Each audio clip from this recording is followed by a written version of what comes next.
All right, we are back. What is going on, Colts Nation? Welcome back to another episode of Bring the Juice. Your guys, Cody and Derek, back with another one, guys. Well, guess what? Chris Ballard was on the Pat McAfee show earlier today. Derek and I saw that. We're like, we have to react to this. Again, we have no idea what Chris Ballard said to Pat McAfee. At least I know I don't. I haven't watched this yet, so this will be a first-time viewing for me. Derek, I don't know if you were able to check it out or not. A little bit of it. Okay. So a little bit. So we'll see exactly what Chris Ballard has to say. If there's any nuggets of info we can take from this, or if it's just Chris Ballard doing some GM speak. We'll see on that. But we're going to go ahead, guys, and jump into this one and jump into this video.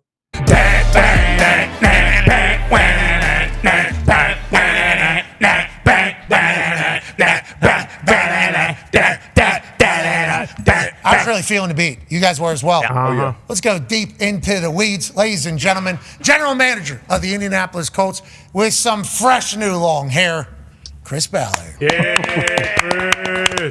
How are you? Thanks for having me. I'm good. How are y'all? Hey, great. Let's talk about the hair. When did that start? And yeah, we gotta have to. Yep, smart. Yep, there you go. Better? Yeah, because you look like Siciliano there, actually, from NFL Network for a second. How long have we been growing out the hair? That was almost the show stealer of the entire draft weekend, Chris. Last summer, we vacation up in northern Wisconsin every summer, and good family friend of mine, and I went to college with. His family meets us, and his son, Jack, who is great, you know, he had this beautiful hair. And I said, damn, your hair looks good. And he looked at me and said, you know, why don't you grow yours out? I said, all right. So that's what we'll do. We'll do it for a year. And so it's been since last July. And of course, he works football. He's still in college, but he works on a team. And I look up about week 3 of the season. I see him on the sideline, and he has got a shaved head. Oh, wait. I go, hold on here, man. So I got this thing going, and you've backed out on me. Yeah. So, but I let it keep rolling. My kids are begging me to cut it.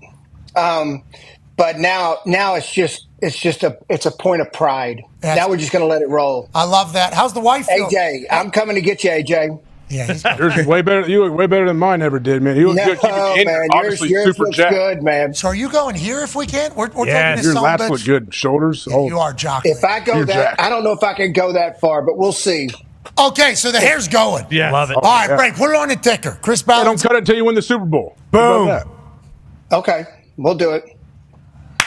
Put it on the ticker. All right. AJ, good brain over Like there. 10 months away. Okay, let's talk about having a great brain. You re-sign a lot of your own. Congrats. That sends a message to the entire league and to everybody what type of culture you want to build. Going into the draft, you end up with, in your words, the best rusher in the draft with Leatu Latu. Did you see the draft going that way?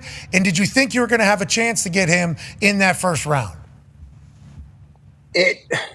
We didn't know if he would get to us. I mean, I thought there was a couple spots in the top 10 that he could go. But that run on quarterbacks, I mean, when you get lucky enough to get 6 quarterbacks come off in front of you, we knew we were going to have a chance to be looking at a pretty good player and one of the best defensive players. I thought there was a couple defensive players that warranted top 10 picks that ended up falling in the teens. Okay, so when you get Leatu Latu and we beef up that particular side of the ball yet again with another pick, was it always going to be defense or was it whoever? No, we were going to take what we thought was going to be the best player to help either side of the ball. And whether that was a wideout, whether that was a tight end, whether that was a rusher, or whether that was a corner, we wanted to make sure we dialed in, got the best player. And just fortunate enough, look, rushers are hard to come by. Guys that have double-digit sack potential are really difficult to come by. So when he fell to us, we felt very fortunate. Okay, so you pick up A.D. Mitchell, obviously, next, and we get a wide receiver. You thought we needed more weapons because I was out here obviously screaming, hey, let's Stephon Diggs ends up with the Texans. Why can't he end up at the Colts? Don't we think we need to add a little help for Dons and Pittman and for AR whenever he comes back? You do that in the draft. You saw this as a deep wide receiver class, could get one if you needed one and planned on it, yeah? Yeah, we felt it was an excellent class, and we had a good feeling that somebody would fall. We didn't. I mean, you never know. Like people say they know, you don't freaking know. I mean, we're all trying to figure it out as we go along. And so, being able to get AD and with his talent level to add to the mix was that was a little bit of luck. I wish I could sit here and tell you it was skill, but you got to get a little lucky. Yeah, well, I'm pumped to watch him. I can't wait to see him. AR, JT, Josh Downs, Pittman Jr. Come on. Go ahead, AJ. No, and Gold, look, and we took another kid I really like, Anthony Gould, that I think is another explosive option for us, plus especially in the return game. And his speed is real now, and we think adding that element, to the return game and some things he can do on offense is going to help too. Hey, new kickoff. You get a guy with some gas, you can really take advantage of it, is what everybody's thinking. You drafted for that? It was interesting. Y'all, by the way, your draft show was freaking excellent. It was excellent. It was excellent with Bill. Yeah, Bill. And listening to him talk about it. And then it almost turns into punt. It's almost like a punt return.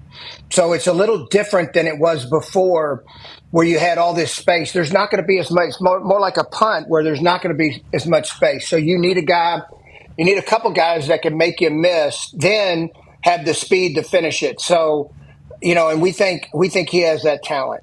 Okay, go ahead, AJ. Chris, have you been able to identify why there's so many offensive players taken in the top of the first round this year compared to other years? Maybe we were talking yesterday on the show, and we don't really know. Is this just how it goes? Is it cyclical? Is there a reason or some reason you point 5 years ago why this might be?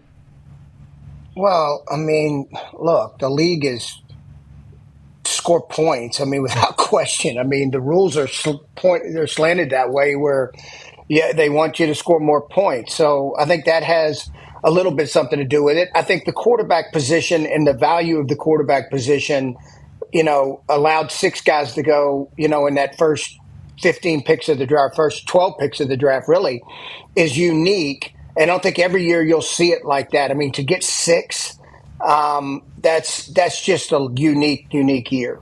D-Bot's got a question for you, Chris. Yeah, obviously the draft just wrapped up, and not going to tip your hand too much, but with the available free agents out there, I know you spoke a little bit, maybe a corner, safety, but the available free agents out there, how active can we expect you guys to be, or is there a number you already kind of have on guys? Is the guys out there just waiting for teams to meet those numbers? How does that work for you guys?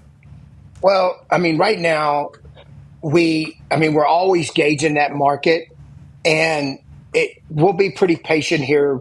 I want to see how these guys respond. And I know we've got our secondary's got a lot of criticism because they're young, but we do think they're very talented, especially with Juju coming off and hopefully get a healthy year out of here. I think Jones I thought he played really well for a rookie, about as well as you can expect any rookie to play. Getting Kenny Moore back, getting Flowers back in the mix. That's a position we feel good about. And then being able to sign Blackman back at the safety position, and then getting Scott back, who got hurt last year during the last mini camp towards ACL, who we drafted in the 5th last year, that we think really has big upside. We're excited for. But look, we've got our eyes on the market. I mean, sure, like everybody else does. And between now and the start of the season and the end of the season, we'll make sure we got enough that we can win games with. Yeah, last year at training camp, you said, corner's young, but we're going to learn quickly. We're going to learn quickly. And you had a lot of trust in him. And, hey, we're so close to the playoffs last year. Yep. So many injuries, brand new head coach. Obviously, training camp situation with Jonathan Taylor ends up getting settled. But it was like last year had so much adversity and so much shit, still almost made the playoffs and won the AFC South. I assume hopes are, let's go, right? Yeah. No, I mean, look, and I give this stat, like you find out when excuse me, I'm not going to cuss anymore on TV. Don't be a loser. Hey, don't let him be. Is that Conti telling you what to do? Hey, Conti, shut up, Conti. This guy's allowed to talk however the hell he wants. Connie's shark tattoo, you have no idea the gift. That was the gift that keeps on giving. Okay, good. It just keeps on giving. Oh, he's the best. Conti is the best. And you're allowed to swear however you want. It means you're telling the truth, I think, personally. Hey, look, as many as listening to the draft day show, I go, man, that is awesome. I mean, they're just being real on the draft day show. That thing was great. Okay, thank you. Mad Mel certainly had some moments. Mad Mel certainly had some moments out there. No, but when it comes like the staff to watch Shane and them work, like you don't know.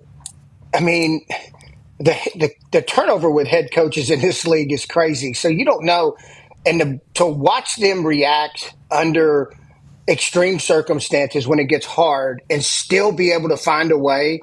That's exciting because Shane and the staff never once flinched. Shane, whoever, I mean, he always tells, look, Chris, we'll make work whoever we got. And that's a fun thing as a general manager because whatever a guy can do, he's going to find a way to make him work. Yeah, it's been fun to watch. I mean, just as a season ticket holder, now going to be in there. Thank you, Pete Ward. Thank you, Pete Ward. And you, I assume you're a part of that entire. Yep, there it is. Yep, okay. I appreciate you doing that. The style of football this past season versus 2 years ago is like, it was impossible to watch. Now everything's exciting. We're in it.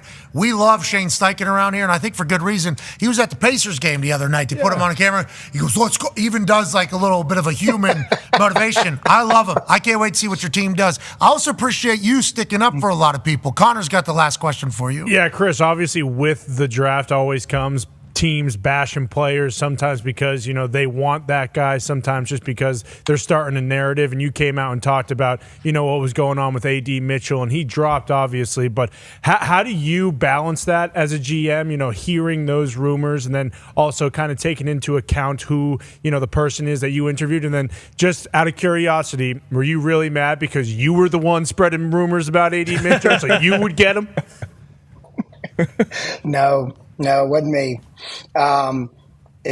Truth be told, right before I walked in, Connie showed me something, and it kind of set me off, and just the timing and of it, you know, happened to set a little spark with me. We do our own work, and I'm not going to let the outside noise dictate what we do and who we take and who we draft. I have a lot of faith in our scouts in the work they've done, our coaches in the work they've done. Look, not everybody when you're 20, 21, 22 years old is perfectly. I mean, we all done some things in our lives. Yeah, amen. And it's you know, the young men that come in this league, they got a lot of pressure already, and you know, it's our job to help them grow up. I mean, it's one of the things that I mean, we do take pride in is with our players that we're going to help them develop not only as players, but also off the field to be the best men they can be, best husbands they can be, best in their communities. So it's deeper than just being the best player you can be. We got a well-rounded program. David Thornton, who I know you know well, is incredible. I mean, I'd find it hard to believe there's someone better than him. And so anytime that stuff starts coming out, after you've taken a player, it doesn't sit me. It doesn't do any good in my mind. How do we feel about AD though? We like him, huh? After you chatted with him. Yeah. Oh yeah. No, we're excited. We're excited about AD. Hey, me too. We're excited about him. Was there a chance that, speaking in the wide receiver department, you know, I potentially threw something out into the universe a couple weeks before the draft, and I apologize. You didn't hear it though. Because you say you keep the outside noise out. Mm-hmm. But we all understand the reality of the Indianapolis Colts, okay? We all understand this? I hear y'all, though, because I listen. Well, don't. You shouldn't. But you get it. Jim Irsay could have walked into that draft room, right, and said, hey, there's a guy in our Ring of Honor who has a son. Let's go ahead and get him. Now, I'm not saying Jim would do that. Jim loves ball. Jim wants the best for the team and everything like that. But there is a chance Jim Irsay wakes up on draft morning and says, let's do that. I just said that because we're talking about the draft for 2 weeks, for 3 hours. But then it started becoming a thing. Like, hey, maybe the Colts do that. How much movement was there potentially in your eyes, in thoughts, in sights? And how much chatter was there about a Ring of Honor son being available in this particular draft class? Well, there's no question we thought there was some wideouts in this draft that, especially up there at the top, that we thought were game-changing players. You've got to be able to make a move like that, you got to have a team that wants to move. And, you know, usually when a team wants a quarterback, well, they're not going to take the chance to move down. All right. And then when you got two really unique players that they're looking at, it's hard to get teams to look bound. So we explored a lot of possibilities like we do every year.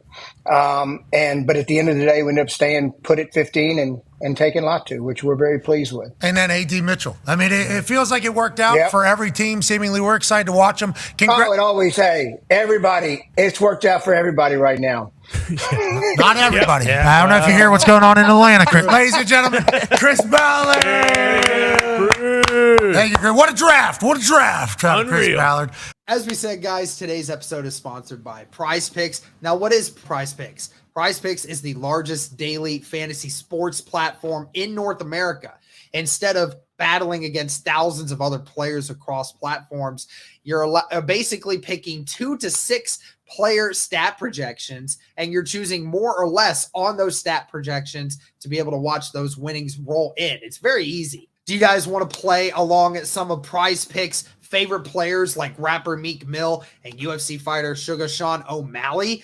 Well, if you guys sign up today, you can find the community plays under the promos tab of the app to view the entries of some of the biggest names on the platform and be a part of that as well. You can now win up to 100 times your money on Prize Picks with as little as 4 correct picks. You can turn $10 into $1,000 just like that with NBA, NHL, and college basketball entries today on Prize Picks, America's #1 fantasy sports app. Like a lot of other things, guys, they also offer injury insurance, so your entries stay in play even if one of your players gets injured. So if someone exits the game in the first half and does not return in the second, that player projection won't count against you and the rest of your entry stays live. So it's great bounce back for that one. What I love about the app as well, guys, is it's not just sports like NBA, NHL, football, and tennis, and baseball, and all these other things, but there's also a lot of others that go into it as well. If you like to place entries on video game situations like Call of Duty, CS2, Apex, if that's something that appeals to you, there's a wide variety of sports and video games and everything else that you can place entries on. And I love how expansive it is. Even just looking at the NBA, there's entries you can make with turnovers, with points. You can do combo deals, dunks, field goals attempted, all of these different things. So there's just so many different ways to make money off of these entries. Be sure to download the app today and use code BTJ for a first deposit match up to $100. Again, download the app today and use code BTJ for a first deposit match up to $100. Again, it's sponsored by Prize Picks. Pick more, pick less. It's that easy. Chris Ballard on the Pat McAfee Show. Derek, any things that stood out to you from what Ballard said to any of the questions that were asked him? I always go back to what Darius was asking him about if they were going to do anything else in free agency. Yeah, that definitely was very interesting nonetheless. I think that Ballard does know that there's probably some moves that can still be made here without sacrificing the continuity of the group that you're trying to put together. In particular, the safety room, I feel like that's going to mainly be something that we could see and deal with. So I think that will be something to monitor as we go along. I thought that one was interesting. Well, you notice the names that Ballard mentioned. He mentioned corners, Julian Blackmon, and Daniel Scott. No mention of any of the free safeties from last year. Didn't mention Nick Cross, didn't mention Rodney Thomas, which I thought was kind of interesting that he didn't mention any of those guys. Because you would think if the Colts were like dead set on these are our guys, he would have thrown those names in, right? You think he would have, but he didn't. So I thought that was really interesting. Maybe it was just kind of but Ballard's very calculated, so I don't think he would just forget a player, So that, to me, points potentially, if the Colts would make a move, it would be at that free safety, whether it's, Justin Simmons, Quandre Diggs, one of those guys. Like, I could see Indy going after that. So that was quite interesting. Ballard, he is just so adamant about their belief in what the Colts were going to do. And and their belief in how the process worked out, and obviously we talked about, it was a little bit of luck, that fact that A.D. Mitchell fell as far as he did with Indy. But I thought it was interesting when they asked him about the conversation about trading up, because Derek, I don't know if you saw this report or not, but there was a reported interest from the Colts to trade up for one of those top wide receivers, whether that was, Malik Neighbors, which I know has kind of been one of the names that's been thrown around, Roma Dunze, one of those guys, up there. I thought that was quite interesting that Ballard kind of mentioned that a little bit. And we've heard some rumblings about that as well. Anything else, Derek, that kind of stands out to you from what Ballard said today? Anything new that you gained? Any new nuggets? Yeah, I thought it was interesting you talking about them trading up to, be able to go and get a wide receiver. I felt like at one point they even said they were trying to trade up to maybe get Latu if they felt that Latu was going to get taken early. I think it just truly all came down to whatever the draft board had at that time, I think is how Ballard ended up playing it, and, just ended up getting the best defensive player in the whole draft, according to Chris Ballard. So not much else that I really took away from that I didn't already know. Yep. So, guys, let us know your thoughts here on Chris Ballard going on Pat McAfee show earlier today. Any thoughts, any new nuggets of information, or anything that maybe you had questions on that Ballard was able to bring light to? Let us know all those things down in the comments below. But, guys, that'll do it for this one. Thank you so much for tuning in. And as always, guys, go Colts.